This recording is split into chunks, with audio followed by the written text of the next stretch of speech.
Hi everyone, आप सबका स्वागत है मैथ्स विद मानसी मैम के यूट्यूब चैनल पर। आज है हमारा डे 18 ऑफ 90 डेज चैलेंज। हमारे 17 डेज कंप्लीट हो चुके हैं चैलेंज के। अगर आपने अभी तक नहीं देखे तो जाके देख लेना। तो आज की क्लास को हम स्टार्ट करेंगे एक अच्छे से थॉट के साथ। जैसे हम बोलते हैं ना कि हमारे दिन की शुरुआत होनी चाहिए एक अच्छे से विचार के साथ, वैसे आज की क्लास की स्टार्टिंग होनी चाहिए एक अच्छे से थॉट के साथ। वो क्या है? Today is the day to learn something new. कहते जो ये आज का दिन है ना, ये इसलिए आया मेरी लाइफ में ताकि मैं कुछ नया सीख सकूं। तो इस थॉट का मोटिव क्या मेरे लेके आने के पीछे कि आपके जो ये डेज हैं, जो आपके रोज डे स्टार्ट होते हैं मॉर्निंग में, आप हर एक डे को स्टार्ट करो इस थॉट के साथ कि आज के दिन मैंने क्या नया सीखना है।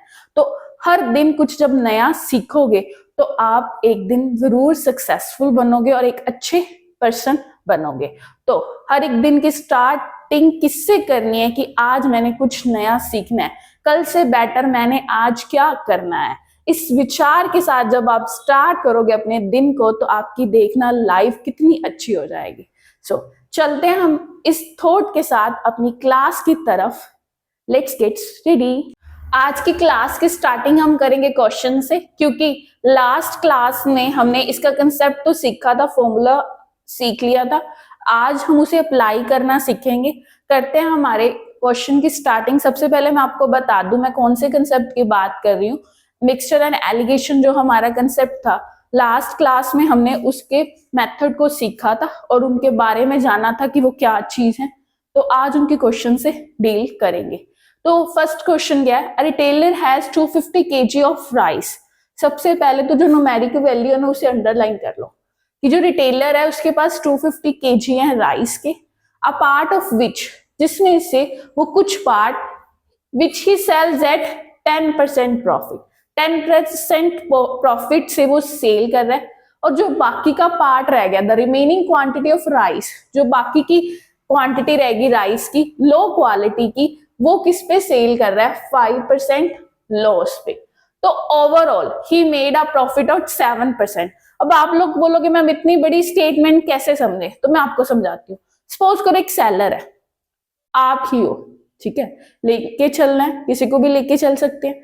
तो अगर आप नहीं हो तो मैं हूं, ठीक है। ये ले लो कि एक सेलर है या रिटेलर है, उसके पास 250 kg राइस है, उसमें से उसने कुछ पार्ट 10% प्रॉफिट पे सेल कर दिया। जैसे एक शॉपकीपर होता है, जब सीजन होता है वो प्रॉफिट पे सेल करता है। The remaining quantity of rice, जो बाकी की क्वांटिटी रहेगी राइस की, वो लो क्वालिटी की होगी। मतलब अब ज्यादा टाइम जो चीज पड़ी रहेगी उसमें कुछ ना कुछ तो आएगा ही ना, खराब होगा ही कुछ ना कुछ, तो वैल्यू उसकी डाउन होगी। तो वैसे कहते हैं जो लो क्वालिटी का राइस है वो 5% लॉस पे सेल कर रहा है। कि जैसे सेल होती है तो हम बोलते हैं वो लॉस पे सेल कर रहे हैं, तो 5% लॉस पे कर रहे हैं। एक्चुअली में होता नहीं है उनको लॉस, वो आई रेट पे सेल करते हैं, सीजन में फुल प्राइस पे सेल करते हैं। तो ये 5% लॉस पे सेल कर रहा है राइस। ओवरऑल अगर देखा जाए तो उसने 7% प्रॉफिट अर्न करा, दोनों में से, प्रॉफिट देके भी और लॉस सह के भी। तो इट मींस कि जो सेल पे दे रहे उसमें से भी उसको कुछ प्रॉफिट हो रहा है, या जो लॉस पे दे रहे उसमें से भी उसको कुछ प्रॉफिट हो रहा है।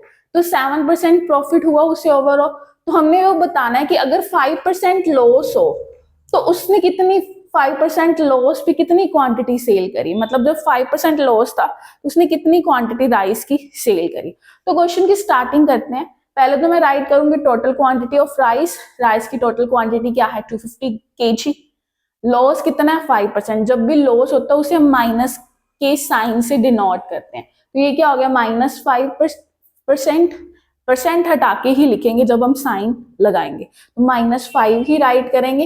एम क्या है? अगर आपको याद हो कल हमने फॉर्मूला सीखा था या कल आपने वीडियो देखी हो, जिन्होंने नहीं देखी मैं फिर भी उनको बता देती हूँ कि यहाँ पे क्या होता है? Cost of cheaper good, cost price of dear good, मतलब सस्ते का प्राइस और महंगे का कॉस्ट।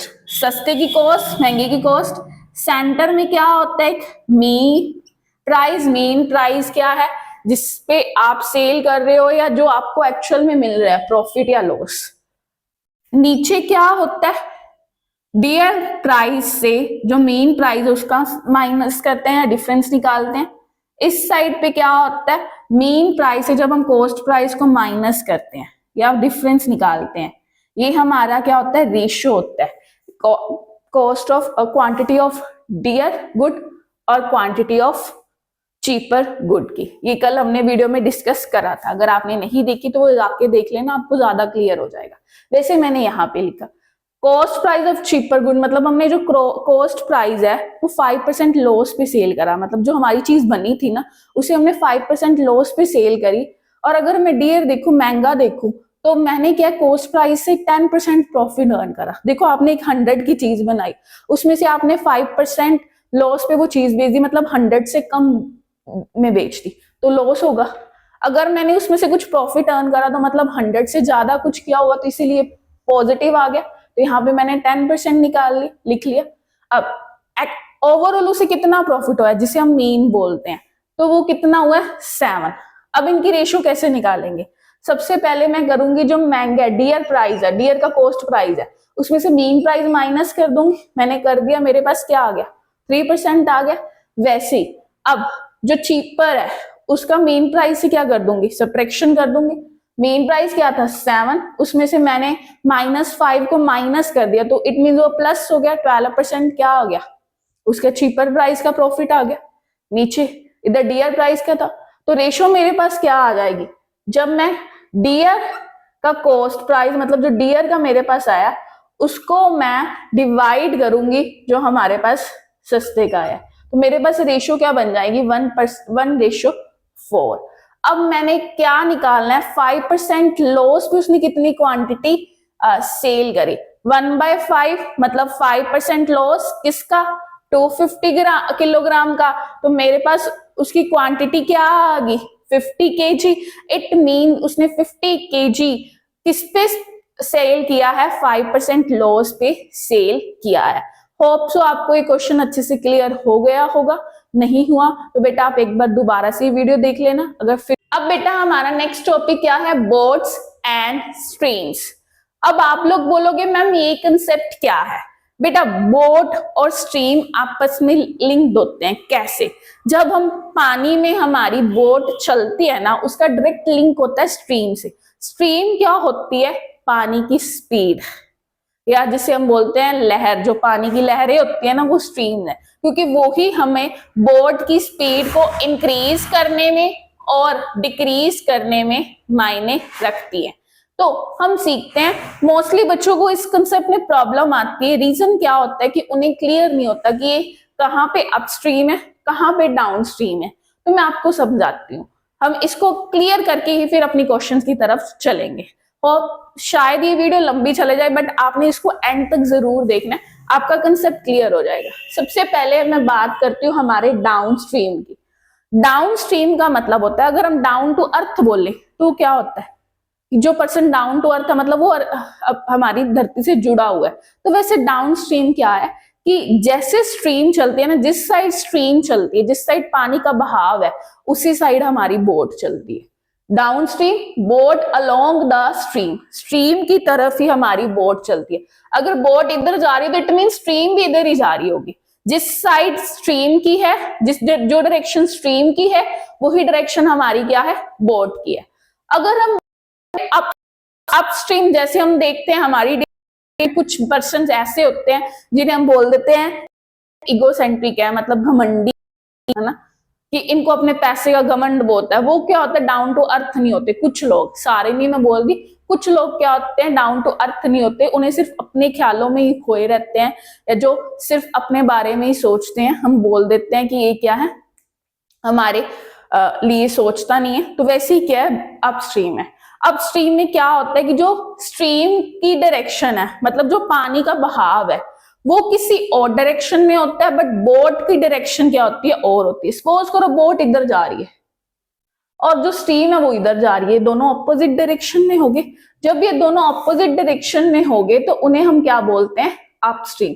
अब आप लोग बोलोगे मैम इनका एक फॉर्मूला भी होता है अपस्ट्रीम और डाउनस्ट्रीम का, उसे भी हम समझते हैं। सबसे पहले हमारी जो बोट की स्पीड है ना, उसे मैं लेके चल रही हूँ x, कहा, स्टिल वाटर में, जहां पे पानी चल नहीं रहा। x क्या है, हमारी बोट की स्पीड स्टिल वाटर में, क्योंकि स्पीड है तो इसे किलोमीटर पर आवर साथ में लिखना ही पड़ेगा। आप बोलोगे मैम किलोमीटर पर आवर ही लिख सकते हैं, नहीं, मीटर पर सेकेंड भी लिख सकते हो। और जो हमारी स्ट्रीम की स्पीड है, मतलब जो पानी की स्पीड है, उसे हम क्या लेके चल रहे हैं, Y kilometre per hour. Suppose करो 2 पर्सन है, एक तो इस साइड से आ रहा है, एक इधर आ रहा है, तो दोनों का क्या होगा, डिस्टेंस प्लस हो जाएगा ना, उन्होंने यहाँ पे आना है। अगर दोनों की डायरेक्शन ऑपोजिट होगी, मतलब एक तो इधर जा रहा है, एक इधर जा रहा है, क्या होगा?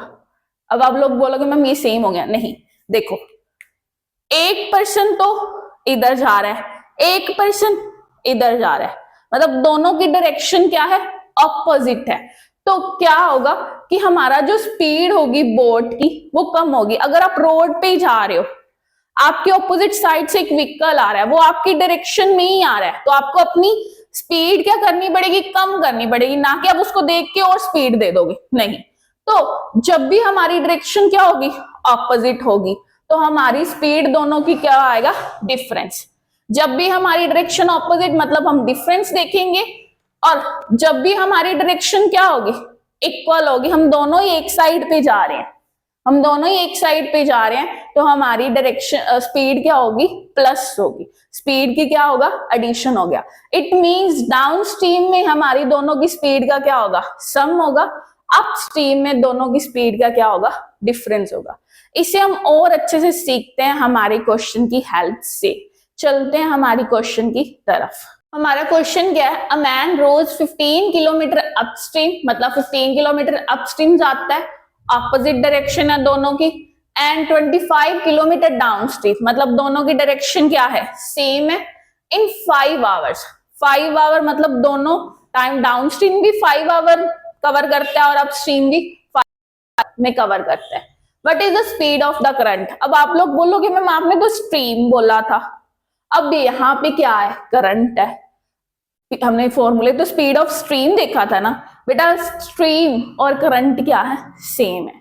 तो सबसे पहले मैं क्या करूंगी, let the speed of boat in still water, still water में बोट की स्पीड लूंगी, क्या है, x kilometre per our, and the speed of current, current की स्पीड क्या लिए, y किलोमीटर पर आवर। आपने फॉर्मूला सीखा होगा, फिजिक्स में भी सीखा होगा छोटी क्लासेस में और मैथ में भी, क्या होता है, distance is equal to speed multiply time. अब हमारा डाउन स्ट्रीम का डिस्टेंस कितना है, 25 किलोमीटर, और टाइम कितना है, 5 आवर। स्पीड देखो तो क्या होगी, दोनों का सम होगी ना, क्योंकि एक डायरेक्शन में x प्लस वाई। अगर मैं अप स्ट्रीम की बात करूं तो हमारा डिस्टेंस कितना है, 15 किलोमीटर, और टाइम 5 आवर दोनों में लिया उसने। स्पीड क्या होगी, दोनों का डिफरेंस, जिससे मेरे पास क्या आ गई value, x plus Y is equal to 5। कैसे, 5 25 को डिवाइड कर देगा तो 5 आ जाएगा रिमाइंडर, सॉरी क्वेश्चन। तो वैसे ही यहाँ पे 15 को जब 5 से डिवाइड करेंगे तो क्वेश्चन क्या आएगा, 3 आएगा। ये दो इक्वेशन मिल गई, मैंने एक को नेम दे दिया 1, एक को 2, दोनों को ऐड करा तो मेरे पास 2x इज इक्वल टू 8 आया, जिससे मेरे पास x की वैल्यू क्या आ गई, 4। अब मैंने x की वैल्यू फर्स्ट में फिल कर दी, y की आ गई 1। तो उन्होंने क्या बोला था, स्पीड ऑफ करंट निकालो, करंट की स्पीड हम लेके क्या चले थे, y, तो हमारे पास क्या आ गई, 1 किलोमीटर पर आवर। चलते हैं हम हमारे इस टॉपिक के नेक्स्ट क्वेश्चन की तरफ। इसका सोल्यूशन तो किया नहीं, ये बेटा आप लोगों ने इसका सोल्यूशन फाइंड करना है, और ये आपका एक तरह से होमवर्क क्वेश्चन है। आप लोगों ने करना क्या है, इस क्वेश्चन का स्क्रीनशॉट ले लो अभी, और इस क्वेश्चन को अच्छे से सॉल्व करना। सॉल्व करने के बाद इस क्वेश्चन का आंसर मुझे कमेंट बॉक्स में बताना। अगर आपको कोई भी प्रॉब्लम आए वो भी आपने मुझे कमेंट बॉक्स में बतानी है। कल हम डिस्कस करेंगे इनको भी और इसके आगे वाले कंसेप्ट को भी। तब तक